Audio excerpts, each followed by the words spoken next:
Në muajin mars të vitit 1998, kur njësitë speciale të Guardia di Finanza italiane hynë në një depo të fshehur në periferi të Lecces, ata gjetën diçka që nuk duhej të ekzistonte.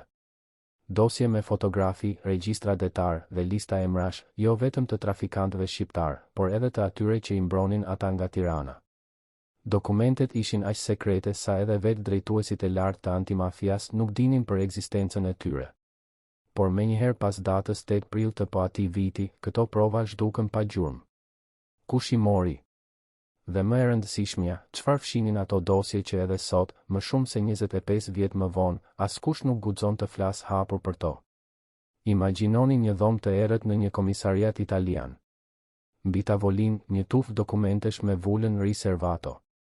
Brenda, emra ministrash, numra llogarish bankare në Qipro dhe një hartë e detajuar e Bregdetit shqiptar ku çdo gjë ishte shënuar me dorë, nga pozicionet e radarëve ushtarak deri te oraret kur ata fikeshin. Prokurori Cataldo Motta, njeriu që kishte kaluar 10 vjet duke ndjekur mafien puleze, mbante në duar një dosje që e bënte të dridhej. Ai e dinte se ajo që kishte para syve nuk ishte thjesht një rrjet kriminal. Ishte një shtet brenda shtetit. Një makinë e përsosur ku çdo pjesë, nga policia kufitare deri te ministrat, lëvizte në sinkronizim për të mbrojtur një biznes që gjeneronte $10 milion në vit.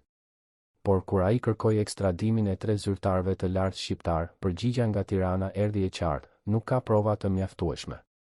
Si ishte e mundur që Italia kishte prova, por Shqipëria nuk i shite ato? Në atë kohë, ndërsa familjet shqiptare shisnin shtëpitë e tyre për të mbledhur $1.500, çmimi i një vendi në një gomone drejt Italisë, një grup i ngushtë njerëzish në Tiranë jetonte një jetë që dukej si sken nga një film hollywoodian. Fundjavat kalonin në kazinot e Selanikut dhe Shkupit, ku tavolinat e pokerit shinin shuma që të i kalonin pagën vjetore të një punëtori shqiptar. Udhëtimet me helikopter nga Tirana në Vlorë bëheshin rutinë. Vilat me pamje nga deti ndërtoheshin pa leje, por askush nuk guxonte t'i prej. Ky kontrast nuk ishte thjesht një pabarazi ekonomike. Ishte një provë e gjallë se dikush po fitonte shumë para nga një burim që nuk dukej në asnjë bilanc shtetëror. Por nga vinin ato para? Dhe pse askush nuk pyeste? Në vitin 1997, Shqipëria ishte një vend në gërmadha. Pas rënies së piramidave financiare, shteti kishte pushuar së ekzistuari. Depo armësh u hapën, policia u shpërb dhe brenda natës, Vlora u kthye në qendrën më të rrezikshme të mesdheut. Por nga ky kaos lindi një industri që do të ndryshonte fatin e mirë a njerëzve dhe do të pasuronte një grusht të vogël individësh përtej çdo imagjinate. Gomonet me 4 motor Yamaha, secili me fuqi sa një makinë gare, filluan të lundronin çdo natë drejt brigjeve italiane. Çdo gomone mbante deri në 40 pasagjerë, secili prej të cilëve kishte paguar një shumë që për shumicën e shqiptarëve ishte pasuria e një jete. Por kush organizonte këto udhëtime?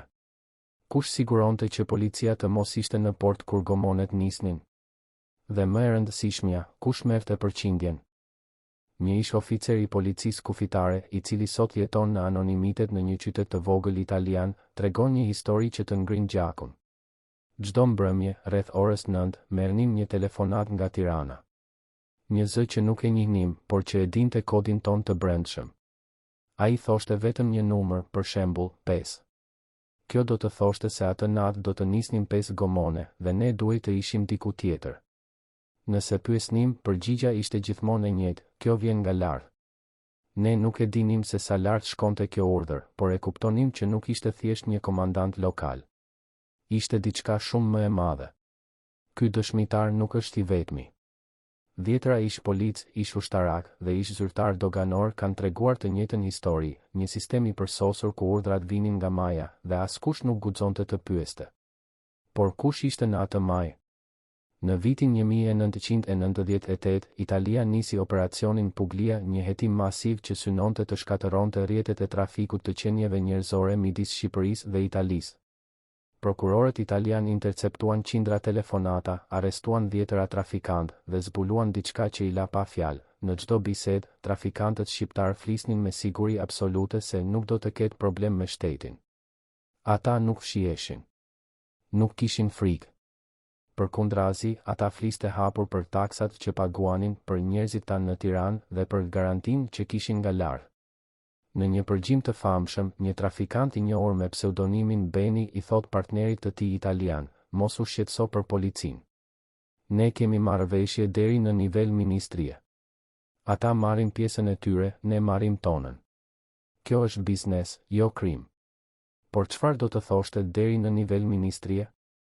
Dhe sa lart shkonte kjo marrëveshje? Ndërkohë, në Tiranë, qeveria socialiste e Fatos Nanos po përballej me një sfidë të pamundur. Vendi ishte në falimentim. Infrastruktura ishte shkatëruar. Dhe presioni ndërkombëtar për të ndaluar trafikun e qenieve njerëzore po bëhej i padurueshëm. Por çdo herë që Italia dërgonte një dosje hetimore me emra konkret të zyrtarëve shqiptar të dyshuar për bashkëpunim me trafikantët, përgjigjja nga Tirana ishte e njëjtë, nuk ka prova të mjaftueshme për të hapur hetim.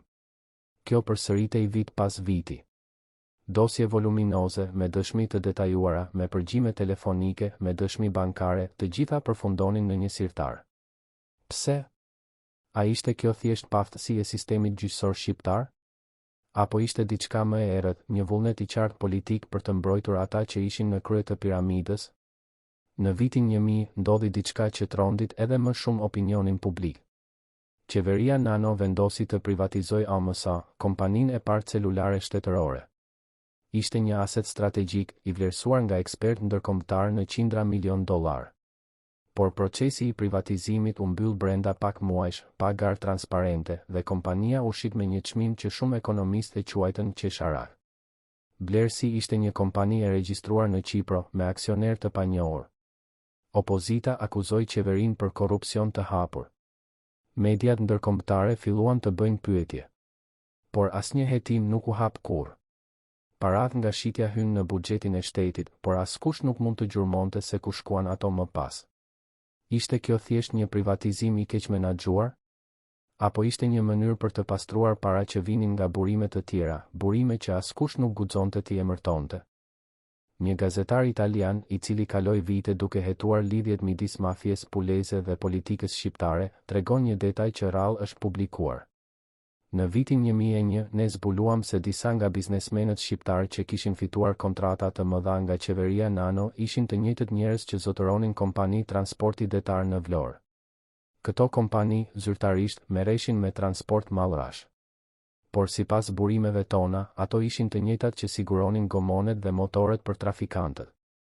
Kjo nuk ishte një rastësi. Ishte një sistem i integruar vertikal, nga politika, te biznesi, te krimi. Dhe të gjithë fitonin. Por nëse kjo ishte e vërtet, pse asnjë hetim nuk arriti të provonte këtë lidhje? Kush po e mbronte këtë sistem nga brenda? Në vitin 2002, Fatos Nano u rikthye si kryeministër pas një lufte të brendshme brenda Partisë Socialiste. Ai erdhi me një premtim, katarsis, një pastrim i thellë i shtetit nga korrupsioni. Por ajo që ndodhi në vitet që pasuan ishte e kundërta. Koncesionet shtetërore filluan të jepeshin pa garë. Monopole u krijuan në sektor strategjik si nafta, telekomunikacioni dhe dogana. Dhe një grup i vogël biznesmenësh, që sot njihen si oligarkët e parë, filluan të grumbullojnë pasuri marramendëse. Ndërkohë, trafiku i skafeve nuk u ndal. Përkundrazi, ai u sofistikua. Gomonet u zëvendësuan me skafe më të shpejta. Rrugët detare u diversifikuan. Dhe çmimet për një vend në skaf u rritën nga $1.500 në $3.000 për person. Kush po fitonte nga kjo rritje? Dhe pse shteti shqiptar duke i plotësisht i paaftë ose i pavullnetshëm për ta ndaluar? Një detaj që rrallë përmendet, por që është thelbësor për të kuptuar këtë histori, është roli i radarëve ushtarak. Shqipëria kishte instaluar në ishullin e Sazanit dhe në Karaburun sisteme radarësh që mund të detektonin çdo anije që lëvizte në Adriatik. Këto radar ishin dhënë nga NATO dhe ishin të pajisur me teknologji moderne. Por çdo herë që Italia kërkonte informacion për lëvizjet e skafeve në netët kur ndodhte trafik masiv, përgjigjja nga Tirana ishte e njëjtë, radarët ishin me defekt teknik ose nuk kishte naftë për gjeneratorët. Kjo ndodhte me një rregullsi të çuditshme, gjithmonë në netët kur trafiku ishte më i madh. A ishte kjo vërtet një problem teknik? Apo ishte një alibi i përsosur për të lejuar trafikun të vazhdonte pa u detektuar? Në vitin 2004, më datë 9 janar, ndodhi një tragjedi që trondi të gjithë vendin. Një gomone me 36 persona u nis nga Vlora në kushte stuhje ekstreme. Deti ishte i tërbuar. Meteorologët kishin paralajmëruar se asnjë anije nuk duhej të dilte në det atë natë. Por gomonia u nis. Askush nuk e ndaloi. Policia kufitare nuk ishte në port, radarët ushtarak nuk raportuan asgjë. Dhe pas disa orësh, gomonia u përmbys në ujërat e Karaburunit. 21 persona humbën jetën, shumica prej tyre gra dhe fëmijë. Kur trupi i parë u gjet në breg, një pyetje filloi të përsëritet në çdo shtëpi shqiptare: si ishte e mundur që një gomone të niste në kushte të tilla, dhe askush të mos e dinte? Kush dha urdhrin që ajo gomone të lejohej të nisë? Dhe pse askush nuk u ndëshkua kurrë për këtë tragjedi? Hetimi që pasoi ishte një farsë. Prokuroria e Vlorës hapi një dosje, por ajo u mbyll brenda pak muajsh pa asnjë të akuzuar. Familjet e viktimave kërkuan drejtësi, por asnjë përgjigje nuk erdhi kurrë. Ndërkohë, në Itali, Cataldo Motta deklaroi hapur se kjo tragjedi nuk ishte një aksident, ishte pasojë e një sistemi që kishte vendosur të mbyllë syt përballë krimit për hir të fitimit. Ai kërkoi që Italia të ndërpresë çdo bashkëpunim me qeverinë shqiptare derisa të hapeshin hetimet për lidhjet e politikës me trafikun. Por kjo nuk ndodhi kurrë. Pse? Sepse edhe Italia kishte interesat e saj. Sepse edhe aty, në anën tjetër të Adriatikut, kishte njerëz që fitonin nga ky trafik. Dhe sepse, në fund të fundit, të gjithë ishin bashkëfajtor në një lojë ku të vetmit humbës ishin njerëzit e thjeshtë, ata që paguanin me jetën e tyre për një shans për një jetë më të mirë. Por kush ishin vërtet fituesit e kësaj loje? Kush ishin ata që mblodhen miliona dollar nga kontratat sekrete, nga përqindjet e skafeve, nga privatizimet e dyshimta? Emrat e tyre nuk janë në asnjë dosje zyrtare. Pasuria e tyre nuk shfaqet në asnjë deklaratë tatimore. Por nëse ecni sot nëpër rrugët e Tiranës, do t'i shihni pallatet e tyre, ndërtesa shumë katëshe që u ngritën pa leje, me para që askush nuk e di nga erdhen. Nëse vizitoni Bregdetin shqiptar, do t'i shihni vilat e tyre, me pamje nga deti, me porte të mbyllura, me roje private. Dhe nëse pyesni njerëzit lokal, ata do t'ju tregojnë histori për njerëz që ishin të varfër në vitin 1997 dhe që sot janë multimilionerë. Si ndodhi kjo? Dhe pse askush nuk po pyet? Kjo është historia që askush nuk ka guxuar ta tregojë plotësisht deri sot.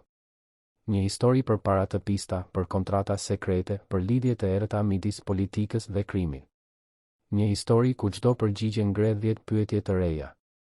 Dhe një histori ku të vetmit që nuk fituan asgjë ishin ata që paguan çmimin më të lartë, me jetën e tyre, me shpresën e tyre, me besimin e tyre se drejtësia do të triumfonte.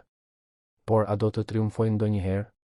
Apo do të vazhdojmë të jetojmë në një vend ku e vërteta mbetet e varrosur nën shtresa betoni dhe heshtjeje? Në fund të vitit 1999, një grua nga Vlora hyri në zyrën e një avokati italian në Bari. Ajo mbante në duar një zarf të verdhë, të konsumuar nga koha. Brenda, fotografi, letra të shkruara me dorë dhe një listë emrash.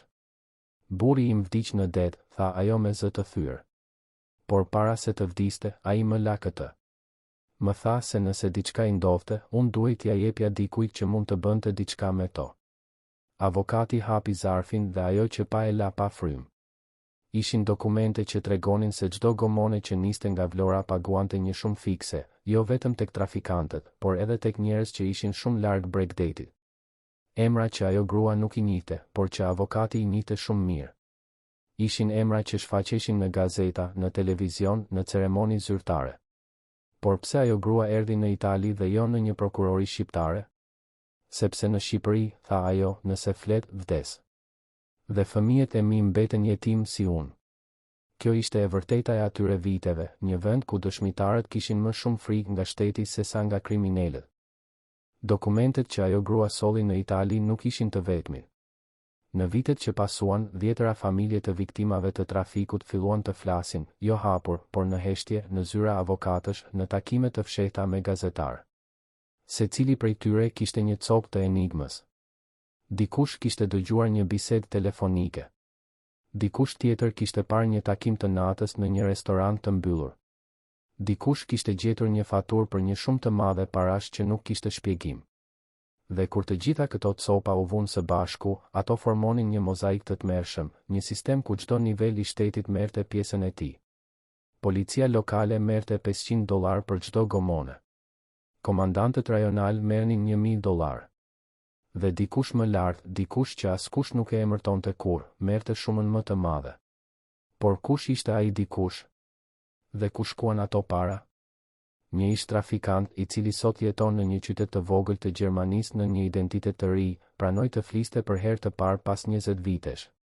Ai kërkoi që zëri i tij të shtrembërohej dhe fytyra të mos shfaqej. Unë nuk jam krenar për atë që bëra, filloi ai. Por dua që njerëzit të dinë se ne nuk ishim vetëm kriminal. Ne ishim pjesë e një makine që funksiononte me bekimin e shtetit. Çdo herë që organizonim një udhëtim, ne duhej të paguanim. Jo vetëm një herë, por në 3 nivele. Niveli i parë ishte policia në port, ata merrnin para për të mos qenë atje kur ne nisnin.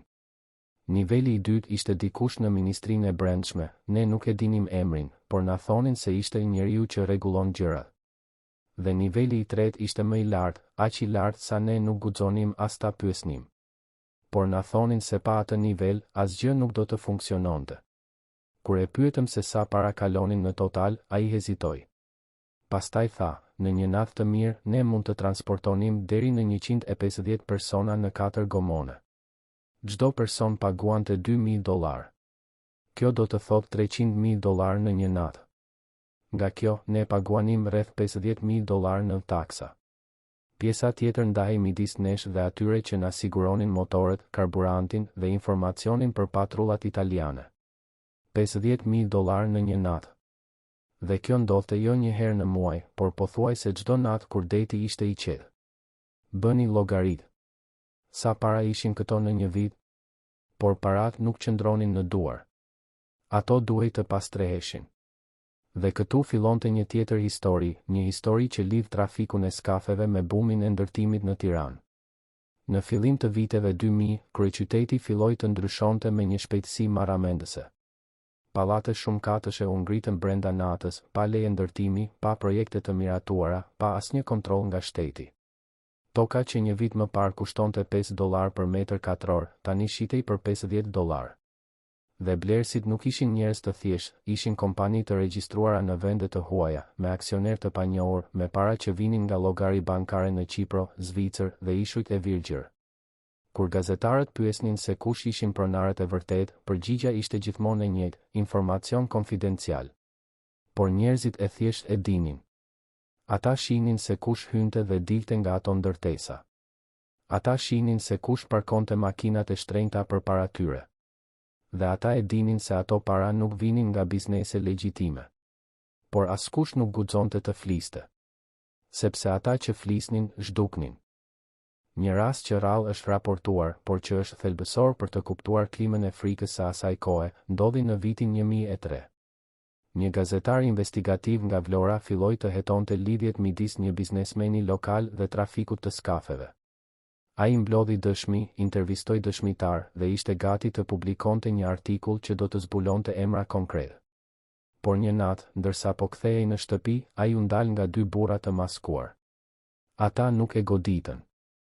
Nuk e kërcënuan me fjalë. Thjesht i dhanë një zarf. Brenda, fotografi të fëmijëve të tij duke dalë nga shkolla. Asnjë fjalë. Vetëm fotografitë. Artikulli nuk u publikua kurrë. Gazetari la profesionin dhe u largua nga Shqipëria. Kur një koleg e pyeti pse, ai tha vetëm, sepse dua që fëmijët e mi të rriten. Kjo ishte realiteti i atyre viteve, një vend ku e vërteta kishte një çmim që shumë pak njerëz ishin të gatshëm ta paguanin. Por ndërkohë që njerëzit e thjesht jetonin në frikë, ata që ishin në krye të piramidës jetonin një jetë që dukej si përrall. Fundjavat në kazinot dhe Selanikut nuk ishin thjesht argëtim, ishin vende ku parat e pista pastreheshin. Një burim i brendshëm nga një kazino e njohur në Greqi tregon se disa klientë shqiptar vinin çdo fundjavë me çanta plot paraçash. Ata luanin në tavolinat e pokerit me baste që arrinin €10,000. Dhe kur fitonin ose humbinin, ata kërkonin që parat të transferoheshin në llogari bankare jashtë vendit. Ishte një mënyrë e përsosur për të pastruar para, shpjegon burimi. Ata hynin me paraçash, luanin pak dhe dilnin me një çek bankar të pastër. Askush nuk pyeste nga vinin parat fillestare. Dhe kur ato para transferoheshin në një bankë zvicerane, ato bëheshin plotësisht legjitime. Por kush ishin këta klient? Emrat e tyre nuk janë publikuar kurrë. Por njerëzit që punonin në ato kazino i mbajnë mend shumë mirë. Dhe disa prej tyre janë të njëjtët emra që sot zotërojnë impere biznesi në Shqipëri. Një detaj tjetër që rrallë përmendet është roli i koncesioneve shtetërore në këtë skemë. Midis viteve 2002 dhe 2005, qeveria Nano dha 10 koncesione për projekte infrastrukturore, rrugë, ura, ndërtesa publike. Shumica e këtyre koncesioneve u dhan pa garë publike, me arsyetimin se ishin urgjente ose strategjike. Por kur mediat filluan të hetojnë, ata zbuluan se shumë nga kompanitë që fituan këto koncesione ishin të regjistruara vetëm pak muaj më parë. Ato nuk kishin asnjë eksperiencë të mëparshme në ndërtim. Dhe aksionerët e tyre ishin kompani guask të regjistruara në vende offshore. Si ishte e mundur që kompani pa eksperiencë të fitonin kontrata miliona dollarëshe? Dhe pse askush në qeveri nuk e shihte këtë si një problem? Përgjigjja erdhi nga një ish zyrtar i lartë i Ministrisë së Financave, i cili foli në kushte anonimiteti. Sistemi ishte i dizajnuar që të mos funksiononte. Çdo kontroll kalonte nëpër duart të njerëzve që ishin vetë pjesë e skemës. Nëse dikush ngrehte dyshime, ai largohej nga posti. Ishte aq e thjeshtë sa kjo. Në vitin 2004, pas tragjedisë së Karaburunit, presioni ndërkombëtar mbi qeverinë shqiptare u bë i padurueshëm. Italia kërcënoi se do të ndërpresë çdo bashkëpunim ekonomik nëse Shqipëria nuk merrte masa konkrete kundër trafikut. Bashkimi Evropian vendosi kushte të reja për integrimin e Shqipërisë. Dhe për herë të parë, qeveria Nano u detyrua të vepronte. U krijua një task force e posaçme kundër trafikut të qenieve njerëzore. U arrestuan 10 trafikantë. Dhe për disa muaj, dukej se gjërat po ndryshonin. Por ata që e ndiqnin situatën nga afër e dinin se kjo ishte vetëm një shfaqje. Trafikantët që u arrestuan ishin të vegjël, njerëz që operonin në nivel lokal, pa lidhje të forta politike. Ata që ishin vërtet në krye të piramidës nuk u prekën kurrë. Përkundrazi, ata përdorën këtë periudhë për të riorganizuar biznesin e tyre, duke e bërë atë më të sofistikuar, më të fshehtë dhe më të vështirë për t'u gjurmuar. Një ish antar i task forces kundër trafikut tregon një histori që e bën të qartë se sa e kufizuar ishte fuqia e tyre. Ne kishim informacion të qartë se një gomone do të niste nga Vlora në një natë të caktuar. Kishim emrat e trafikantëve. Kishim edhe vendodhjen e saktë të portit të fshehtë nga ku do të niste. Por kur shkuam atje, gjejmë vetëm një gomone të vjetër, të braktisur, pa motor. Trafikantët kishin ikur disa orë më parë. Dikush i kishte paralajmëruar. Dhe kur ne raportuam këtë tek eprorët tanë, na thanë se informacioni ishte i vjetër. Por ne e dinim se nuk ishte i vjetër. Dikush brenda sistemit po i paralajmëronte ata. Dhe ne nuk mund të bënim asgjë. Kjo ndodhi jo një herë, por 10 herë. Dhe çdo herë, rezultati ishte i njëjtë, trafikantët iknin dhe task forca mbetej me duar bosh. Por ndërkohë që shteti shqiptar duke i pa aftë për të ndaluar trafikun, diçka tjetër po ndodhte në heshtje. Paratë që kishin ardhur nga vitet e arta të skafeve po investoheshin në biznese legjitime. Kompani transporti, kompani ndërtimi, kompani importi, dhe madje kompani medias. Një nga televizionet private që u hap në atë periudhë u financua nga një biznesmen që vetëm pak vite më parë ishte një trafikant i njohur. Por tani, ai ishte një sipërmarrës i suksesshëm. Ai i jepte intervista. Ai mbështeste fushatën e partive politike. Dhe ai ishte i paprekshëm. Sepse paratë e tij tani ishin të pastra. Ato kishin kaluar nëpër kazino, nëpër banka zvicerane, nëpër kompani offshore. Dhe askush nuk mund të provonte se nga vinin fillimisht. Kjo ishte arti i pastrimit të parave, jo vetëm të fshihesh burimin, por ta bësh atë aq të largët sa të bëhet i panjohshëm. Një pyetje që shumë njerëz e bëjnë është, pse Italia nuk bëri më shumë? Pse ata nuk detyruan qeverinë shqiptare të vepronte? Përgjigja është komplekse, por një pjesë e saj qëndron në faktin se edhe Italia kishte interesat e saj. Mafia puleze, Sacra Corona Unita, nuk ishte vetëm një organizatë kriminale. Ajo kishte lidhje të thella me politikën lokale në Puglia. Dhe ajo përfitonte shumë nga trafiku që vinte nga Shqipëria. Çdo gomone që arrinte në brigjet italiane sillte jo vetëm njerëz, por edhe drogë, armë dhe para të pista. Dhe një pjesë e këtyre parave mbetej në Itali. Kështu që, në një farë mënyre, edhe Italia ishte bashkëfajtore. Jo në të njëjtën masë si Shqipëria, por mjaftueshëm për të mos dëshiruar që e vërteta e plot të dilte në dritë. Sepse nëse do të dilte, ajo do të zbulonte jo vetëm korrupsionin në Tiranë, por edhe atë në Bari, në Lecce dhe në Brindisi. Në vitin 2005, Fatos Nano humbi zgjedhjet. Sali Berisha erdhi në pushtet me një premtim të qartë, duart e pastra. Ai premtoi se do të luftonte korrupsionin, se do të ndalonte trafikun dhe se do të sillte drejtësi për viktimat. Dhe në vitin 2006, ai vendosi moratoriumin e skafeve, një ligj që ndalonte çdo mjet lundrues të niste nga Bregdeti shqiptar pa leje të posaçme. Për herë të parë në 10 vjet, trafiku u ndal. Gomonet u shkatëruan. Trafikantët u arrestuan. Dhe dukej se një epokë kishte përfunduar.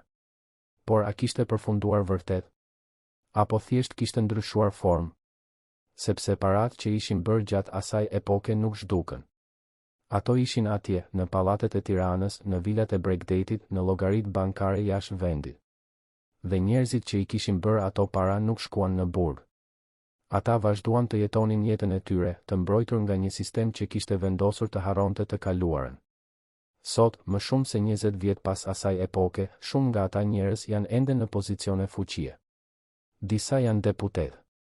Disa janë biznesmen të suksesshëm. Dhe disa janë thjesht të pasur, aq të pasur sa askush nuk guxon t'i prek. Por çdo herë që dikush përpiqet të ngrejë pyetje për të kaluarën e tyre, ai përball një murheshtjeje. Dosjet janë humbur. Dëshmitarët kanë vdekur ose janë larguar. Dhe ata që dinë të vërtetën kanë zgjedhur të heshin. Sepse në Shqipëri e vërteta ka një çmim. Dhe shumë pak njerëz janë të gatshëm ta paguajnë atë çmim. Por a do të vazhdojmë të jetojmë në një vend ku e kaluara nuk përballet kurrë? Ku drejtësia është vetëm një fjalë e bukur, por kur një realitet? Ku ata që vranë, vjedhën dhe shkatëruan jetë vazhdojnë të jetojnë në luks ndërsa viktimat e tyre janë harruar? Kjo është pyetja që çdo shqiptar duhet ta bëjë. Jo vetëm për të kaluarën, por për të ardhmen. Sepse nëse nuk mësojmë nga historia, ne jemi të dënuar ta përsërisim atë. Imagjinoni një njeri që në vitin 1097 doli nga burgu si hero. Flokët e zinj, shpina drejt, hapi i sigurt. Një njeri që premtonte shpëtim për një vend në gërmadha. Por shikojeni atë njeri 10 vjet më vonë. Flokët plotësisht të bardhë. Shpina e përkulur. Hapi nga dalt, si i dikujt që mbart një peshë të padukshme. Fytyra e tij në fotografitë zyrtare tregon diçka që asnjë fjalë nuk mund ta shpjegojë, lodhje të thellë, jo vetëm fizike, por shpirtërore. Çfarë i ndodhi atij njeriu në ato 10 vjet? A ishte thjesht mosha?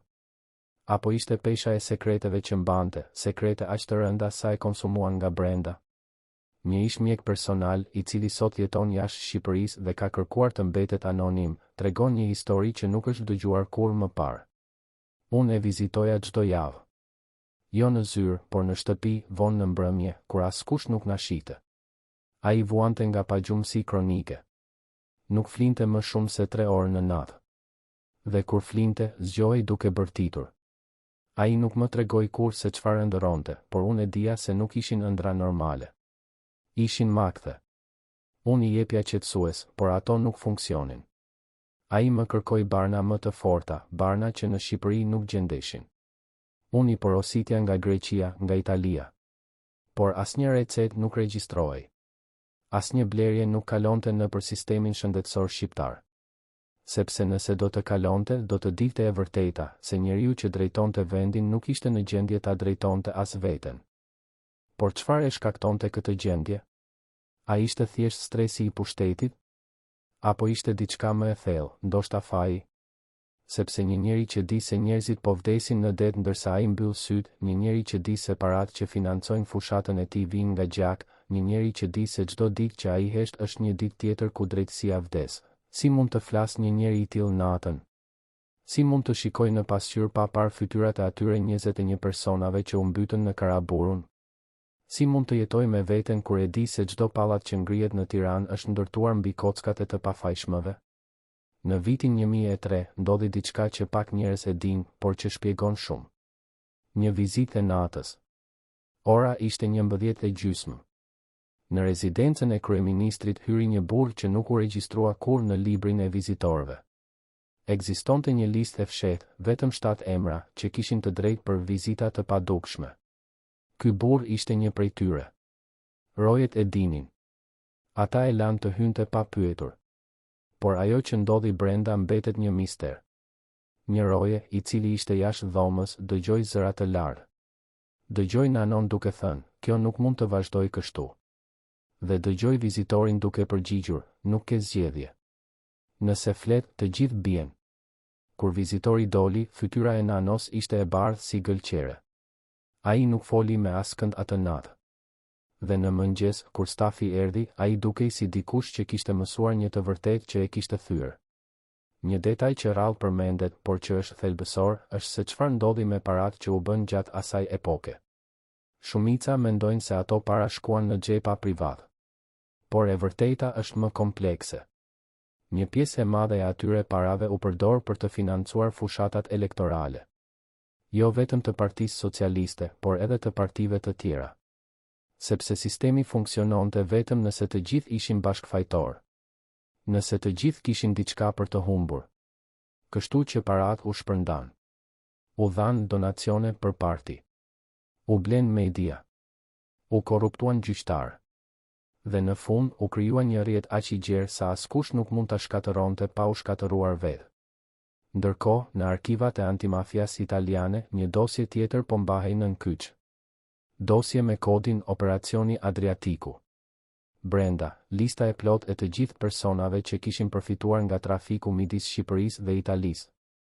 Jo vetëm trafikantët. Jo vetëm biznesmenët.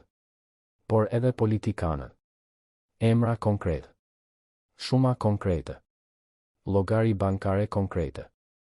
Kjo dosje ishte aq e ndjeshme sa vetëm 3 prokurorë kishin akses në të. Dhe në vitin 2005, kur Fatos Nano humbi zgjedhjet, ata prokurorë morën një vendim, të mos e publikojnë kurrë atë dosje. Pse?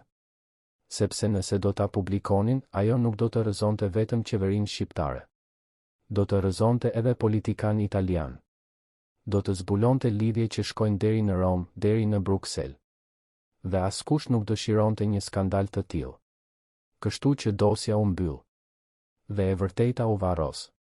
Por ka një kopje të asaj dosjeje.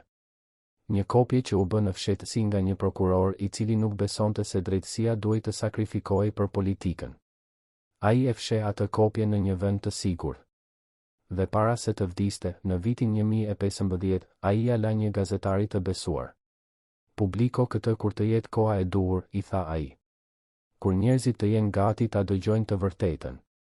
Por ajo kohë nuk ka ardhur ende. Sepse edhe sot, më shumë se 20 vjet më vonë, shumë nga emrat që janë në atë dosje janë ende në pushtet. Dhe nëse ajo dosje do të publikohej, ajo do t'i trondiste themelet e shtetit shqiptar. Një ish antar i lartë i Partisë Socialiste, i cili ka kërkuar të mbetet anonim, tregon një histori që e bën të qartë se sa i thellë ishte ky sistem. Në vitin 2004, para zgjedhjeve lokale, ne kishim nevojë për para. Shumë para. Fushata kushtonte miliona dollar. Dhe buxheti zyrtar i partisë nuk mjaftonte. Kështu që erdhi një njeri, një biznesmen që ne e dinim se kishte lidhje me trafikun, dhe na ofroi të na financonte. Kushti i tij ishte i thjeshtë, pas zgjedhjeve, ai donte një koncesion për ndërtimin e një rruge. Ne pranuam. Sepse nuk kishim zgjedhje. Dhe kur ai fitoi atë koncesion, ai e ndërtoi rrugën me një kosto 3 herë më të lartë se ç'duhej. Diferenca shkoi në xhepat e tij dhe në xhepat e atyre që e mbështetën. Kjo ishte mënyra se si funksiononte sistemi. Dhe të gjithë e dinim. Por askush nuk fliste. Por ndërkohë që ky sistem funksiononte në heshtje, diçka tjetër po ndodhte, diçka që askush nuk e kishte parashikuar. Njerëzit e thjesht po fillonin të humbasin besimin. Jo vetëm në qeveri, por në vetë idenë e drejtësisë. Sepse çdo herë që ata shihnin një trafikant të arrestuar, ata e dinin se ai ishte vetëm një kurban. Çdo herë që ata shihnin një ministër duke dhënë dorëheqjen, ata e dinin se ai do të kthehej pas pak muajsh në një pozitë tjetër. Çdo herë që ata dëgjonin premtime për luftë kundër korrupsionit, ata e dinin se ishin vetëm fjalë. Dhe kjo humbje besimi krijoi një boshllëk që do të mbushej më vonë me cinizëm, me apatinë dhe me ndjenjen se asgjë nuk mund të ndryshojë kurrë. Në vitin 2005, kur Sali Berisha erdhi në pushtet, ai premtoi se do të hapte të gjitha dosjet, se do të sillte drejtësi për viktima, se do të dënonte ata që kishin vjedhur dhe vrarë. Por çfarë ndodhi? Disa trafikantë u arrestuan. Disa biznesmen u hetuan. Por asnjë politikan i lartë nuk shkoi në burg. Asnjë ministër nuk u dënua. Dhe asnjë e vërtet e plot nuk doli kurrë në drilë. Pse? Sepse edhe Berisha e dinte se nëse do të hapte të gjitha dosjet, ato do të zbulonin jo vetëm krimet e socialistëve, por edhe lidhjet që kishin ekzistuar midis të gjitha forcave politike dhe krimit të organizuar. Sepse në Shqipëri, korrupsioni nuk ishte një çështje partie. Ishte një çështje sistemi. Dhe kështu, historia u mbyll pa u mbyllur kurrë. Viktimat e Karaburunit nuk morën kurrë drejtësi. Familjet që humbën të dashurit e tyre në det nuk morën kurrë përgjigje. Dhe ata që fituan miliona dollar nga kontrata sekrete, nga përqindjet e skafeve, nga pastrimi i parave, ata vazhduan të jetonin jetën e tyre, të mbrojtur nga një sistem që kishte vendosur të harronte. Por a mund të harrojmë vërtet? A mund të ndërtojmë një të ardhme mbi një të kaluar që nuk është përballur kurrë? A mund të kërkojmë drejtësi sot kur nuk kemi pasur guximin ta kërkojmë dje? Sot, nëse ecni nëpër rrugët e Tiranës, do të shihni pallate që u ngritën me ato para. Nëse vizitoni Bregdetin, do të shihni vila që u ndërtuan me ato para. Dhe nëse pyesni njerëzit lokal, ata do t'ju tregojnë emra të njerëzve që ishin asgjë në vitin 1997 dhe që sot janë gjithçka. Por askush nuk pyet se si ndodhi kjo. Askush nuk pyet se nga erdhën ato para. Sepse në Shqipëri ka pyetje që nuk bëhen. Ka të vërteta që nuk thuhen. Dhe ka drejtësi që nuk kërkohet kurrë. Por çdo heshtje ka një çmim. Dhe çmimi i kësaj heshtjeje është një vend ku e kaluara nuk vdes kurrë, ajo vetëm ripërsëritet me forma të reja. Një vend ku ata që vjedhin sot e dinë se nesër do të harrohen. Një vend ku viktimat nuk kanë zë dhe kriminalët kanë gjithçka. A do të vazhdojmë të jetojmë në një vend të tillë? Apo do të gjejmë guximin, jo vetëm për të pyetur, por edhe për të kërkuar përgjigje? Sepse derisa të mos e bëjmë këtë, ne nuk jemi një vend i lirë. Jemi vetëm një vend që pretendon se është i lirë, ndërsa zinxhiret e së kaluarës na mbajnë ende të lidhur. Dhe pyetja më e madhe mbetet, kush fitoi vërtet nga kjo histori? Kush janë ata që sot jetojnë në luks ndërsa viktimat e tyre janë harruar? Emrat janë të njohur. Fytyrat janë të njohura. Por askush nuk guxon t'i thot ato emra me zë të lartë. Sepse në Shqipëri e vërteta ka një çmim. Dhe ata që e thon atë paguajnë. Por deri kur do të vazhdojmë të jetojmë në frikë? Deri kur do të lejojmë që e kaluara të na kontrollojë të ardhmen? Deri kur do të pranuojmë që drejtësia është vetëm një fjalë e bukur, por kur një realitet? Këto janë pyetjet që çdo shqiptar duhet t'i bëjë. Jo nesër, por sot. Sepse çdo ditë që kalon pa përgjigje është një ditë tjetër ku e vërteta vdes. Dhe kur e vërteta vdes, vdes edhe shpresa.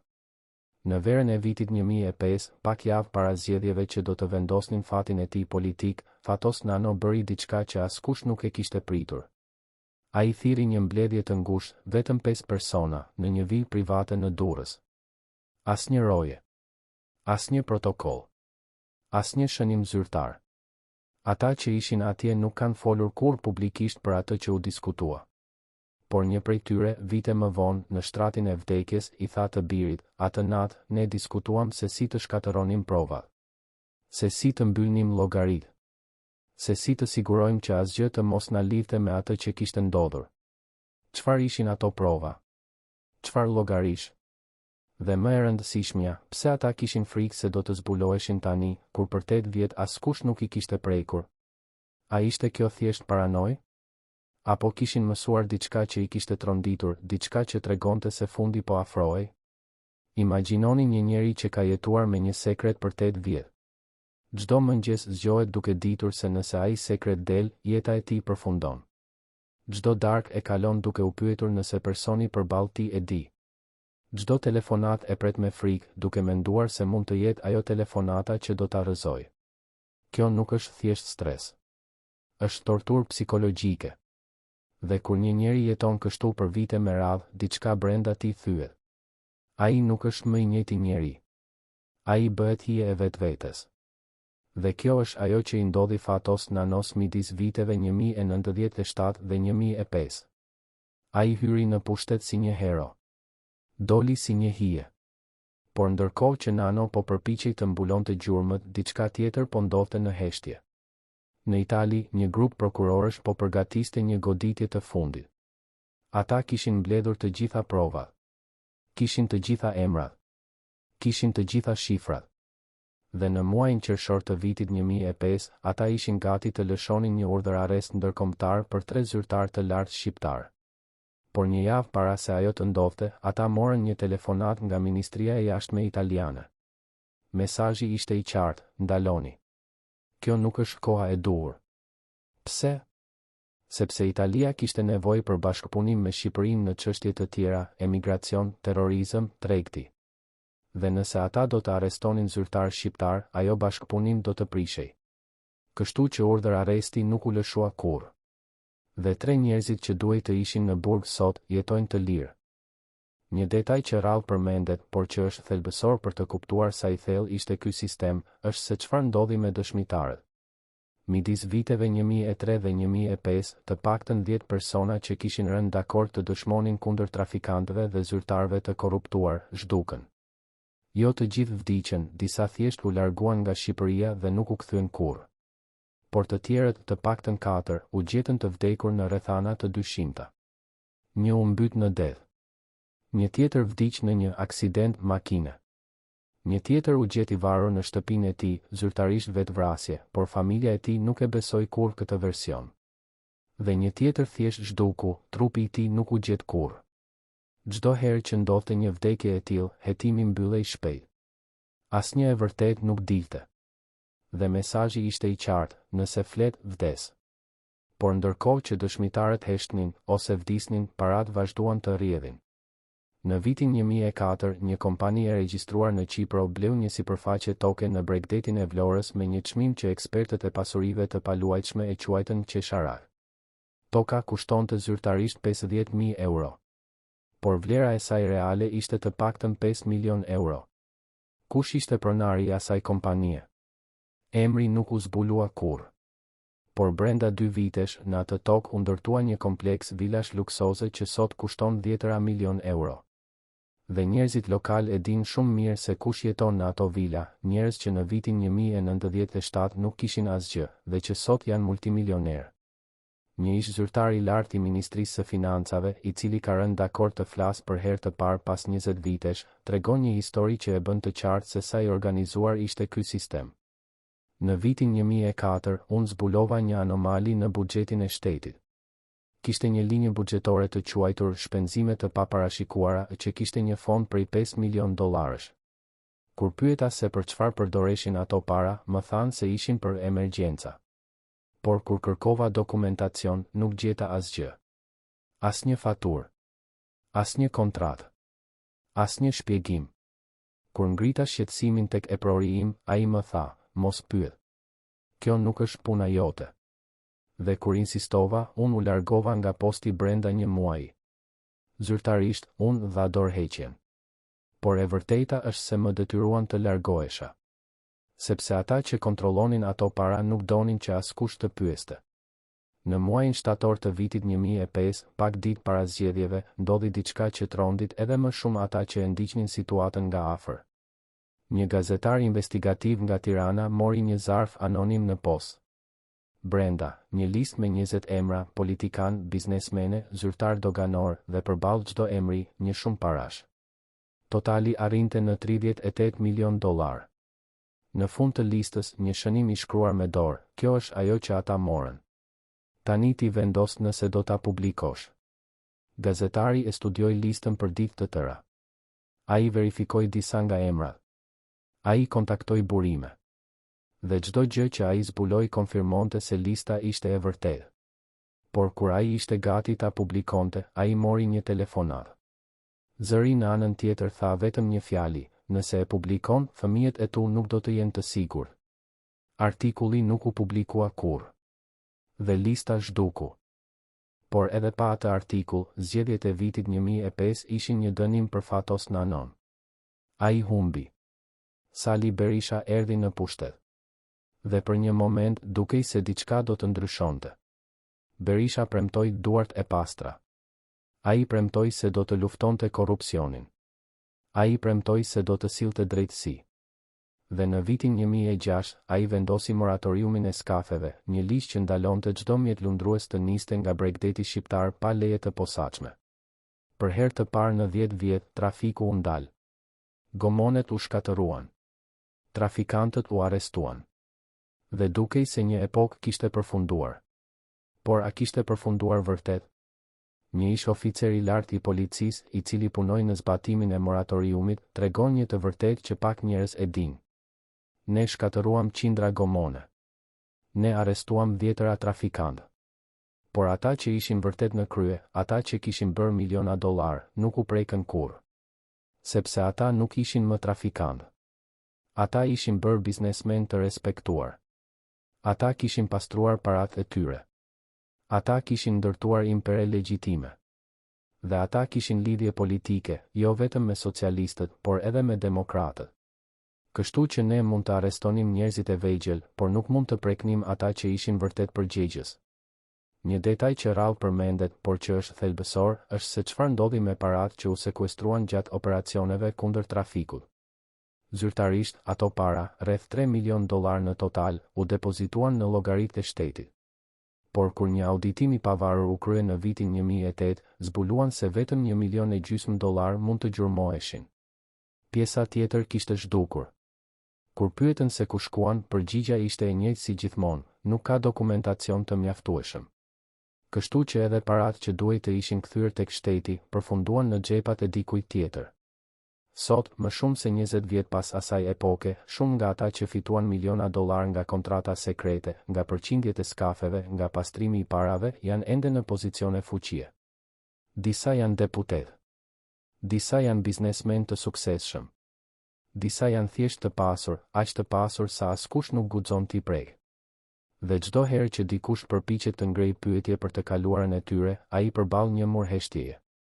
Dosjet janë humbur. Dëshmitarët kanë vdekur ose janë larguar.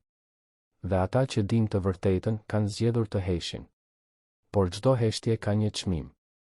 Dhe çmimi i kësaj heshtjeje është një vend ku e kaluara nuk vdes kurrë, ajo vetëm ripërsëritet me forma të reja.